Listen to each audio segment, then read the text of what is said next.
بسم الله، اهلا بكم في فيديو جديد وحلقة جديدة. في الفيديو ده ان شاء الله عندنا تقرير سوق الجمعة بتاريخ 10 نوفمبر 2023. بقالي فترة كبيرة ما بنزلش سوق الجمعة، منقطع عن العصافير بشكل عام. كنت سايب العصافير بأسعار ورجعت لما بدأت أراجع أسعار السوق تاني. في تغير كبير جدا جدا في أسعار العصافير وأسعار الببغاوات، وطبعا أسعار الحبوب تغير كبير جدا جدا يعني. ده السبب طبعا اللي خلى ناس كتير من الهواة بطلوا يربوا بعد ما كان بيربي بالخمسين وبالمية جوز. هواة كتير دلوقتي قللوا الخمس أجواز وعشر أجواز وأحيانا أقل من كده كمان، وده بس عشان الهواية في دمه ومش قادر يبطلها. ولكن تكلفة تربية العصفور بقت غالية على بعض الناس، ولكن أنا شايف إن في زيادة في الأسعار. في كذا حد أو في ناس كتير بدأت تشتغل على حتة تصدير الطيور، لأن التصدير بيكون بالدولار، فبيكون في العائد المادي بتاعه بيكون كويس جدا. ففي ناس كتير بدأت تشتغل على حتة التصدير. فبسم الله نبدأ، وخلونا نبدأ مع أسعار العصافير. هنبدأ مع زغاليل الاسترالي الفواتح. كان أسعارها تقريبا بتتراوح من 90 ل 100 جنيه للجوز. بالنسبة للزغاليل العادية بتبدأ من 80 ل 90 جنيه. الاسترالي الشغال في حدود 120 جنيه. بالنسبة للريمبو، الريمبو الفول بادي الفايلت كان تقريبا ب 250 جنيه، والريمبو الفايلت كان ب 400 جنيه. وما كانش فيه تمييز فيه ما بين كبير وصغير، يعني كانت الناس اللي بياخد كان بيشيل لان هو كان شغال تصدير، وكان ليه تسعيره يعني. بالنسبه للانصاص، بعد ما الانصاص يعني اخر في الفتره الاخيره اللي كنت سايب فيها الانصاص او اللي كنت سايب العصافير بشكل عام، كانت الانصاص نزلت لحد نقدر نقول ان هي كانت جزء ب 200 جنيه و250 جنيه. وكانت الانصاص اسعارها بدأت تنزل لان المستويات كانت المستويات تعتبر انعدمت. ولكن في نصاص كويسه في السوق، في نصاص نقدر نقول ان هي احجامها كويسه. الجوز تقريبا بيعمل من 600 ل 900 جنيه. وطبعا المستوى يعني الهيد، لما الهيد يبقى اعلى شويه تكشيره اكتر شويه، فدوت بيأثر في السعر، او دوت اللي بيحدد السعر. بالنسبة الفلل برضو نقدر نقول ان سوقها ما فرقش كتير عن الفترة اللي كنا سايبينها فيها. الفلل تقريبا كانت اسعارها في رينج، نقدر نقول ان هي كانت ب 300 جنيه 250 جنيه. دلوقتي تقريبا بتتراوح من 300 ل 350 جنيه. فنقدر نقول برضو ما فيش فرق كتير. وده بالنسبة للفواتح. الغوامق كانت بتقل تقريبا 50 جنيه. فالفلل ما كانتش برضو يعني او ما زادتش زيادة زي بقية العصافير، ولكن ليها ناسها وفي ناس اللي بتحب تربيها. ولكن انا شخصيا من زمان ما مش ميولي خالص ان انا اربي فلل. بعد كده خلونا نتنقل للكوكتيل. الكوكتيل اللي كنت سايبه باسعار ورجعت لقيته باسعار تانية خالص. يعني الكوكتيل في اخر فتره انا كنت مربي فيها كوكتيل اللي هو من فتره كبيره، نقدر نقول ان هي معديه السنه تقريبا. كان الجوز تقريبا ب 550 جنيه الشغال، الشبابيه كانت تقريبا ب 350. اتفاجئت ان جوز زغاليل الكوكتيل اللاتيني من 600 ل 650 جنيه. لو انت يعني لقيت حاجه لقطه بتكون الجوز ب 550 جنيه. بالنسبه للشبابيات اللي هي الاكبر شويه، بنتكلم في حاجه مثلا 4 5 شهور، حوالي 700 جنيه. الكوكتيل اللاتيني الشغال اللي سمعت فيه اسعار اغرب من الغرابه، الكوكتيل اللاتيني الشغال كنا بنتكلم 800 جنيه 900 جنيه. الكلام دوت انا سمعته من حد قريب، ولكن سمع المره دي لما سالت في السوق الكوكتيل اللاتيني تخطى ال 1000 جنيه. يعني بنتكلم من 950 ل 1100 جنيه. الفتره اللي كنت سايب فيها العصافير زي ما بقول كان حوالي ب 550 جنيه، اسف مش 900، 550 جنيه. وسالت عليه من فتره تقريبا كان ب 750 800 850 في الرينج ده.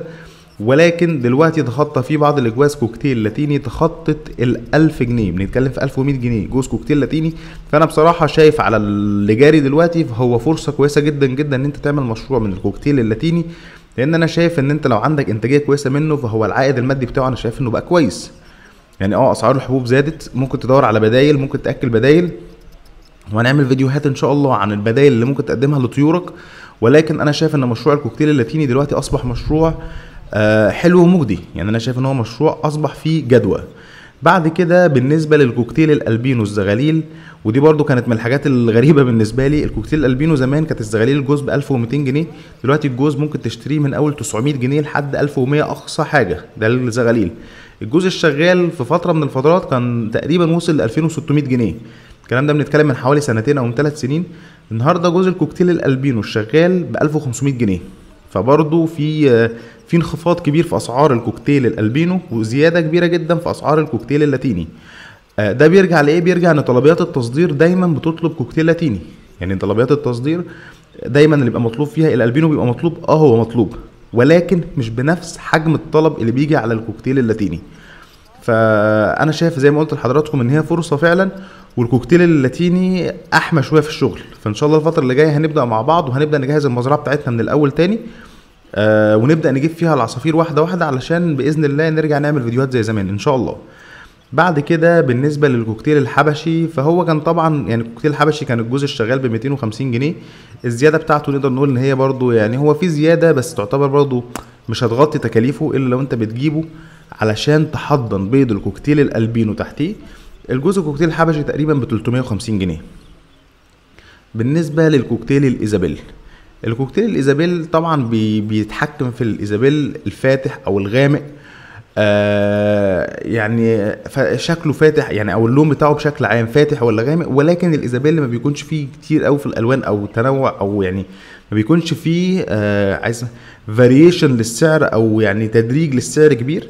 بيبدا تقريبا من 350 ل 400 جنيه جوز الزغاليل.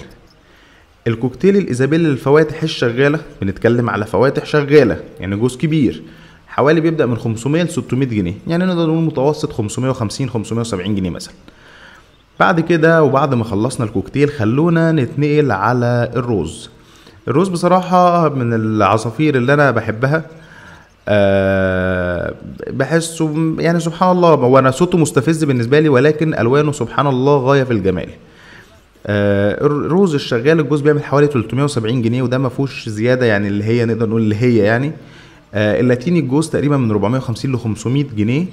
الاوبلاين اورنج تقريبا على نفس الرنجات بتاعته، بنتكلم حوالي 1200 جنيه. الروز الريد اوبلاين ب 850 جنيه الجوز. نتنقل بعد كده للفيشر. وقبل ما نتنقل للفيشر بس، الروز الالبينو الجوز الشغال ب 1000 جنيه، الشبابيات ده حوالي 750 جنيه. بعد كده نتنقل للفيشر. الفيشر الاخضر الجوز ب 250 جنيه، والفيشر اللاتيني ب 1200 جنيه.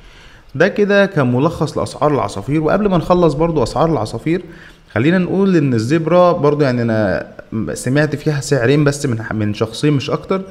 الزبرة الجوز بيعمل 125 جنيه بالنسبة للزبرة العادية. في زيادة كبيرة حاصلة في الاسعار، انا لاحظت ده. الاكل يعتبر اسعاره بقالها مثلا نقدر نقول مثلا من 6 شهور تقريبا ما زادتش. يعني البال كان في حدود 37 جنيه، هو كان وصل للرقم دوت بصراحه من فتره يعني. الدنيبه برضو ب 37 جنيه. الفلارس تقريبا ب 55 جنيه، ومعظم اللي موجود في السوق فلارس مستورده. اللب 30 جنيه، وده نقدر نقول ان هو زاد عن الفتره الاخيره. السيبيا ب 100 جنيه، ونقدر نقول ان هي زادت، كانت ب 60 ل 70 جنيه السيبيا الناشفه، فب 100 جنيه نقدر نقول برضو ان هي زادت. في الاخير يعني انا شايف ان في زياده في اسعار السوق. يعني فعلا في زياده في اسعار، في معظم الحاجات حاصل فيها زيادات في الاسعار. انا شايف ان مشروع دلوقتي الكوكتيل اللاتيني حلو. انا شخصيا هبدا ارجع تاني العصافير عندي باذن الله تعالى. هنجهز المكان مع بعض فيديوهات. الاقفاص انا بدات اطلعها تاني بعد ما كنت خلاص ركنتها والتراب بهدلها. بدات اطلع الاقفاص، وهنبدا نجهز المزرعه مع بعض ونكمل كل حاجه مع بعض في الفيديوهات. في الاخير اتمنى ان انت ما تنساش تعمل لايك للفيديو وتشترك في القناه وتفعل الجرس. واشوفكم ان شاء الله على خير في فيديو جديد، والسلام عليكم ورحمه الله وبركاته.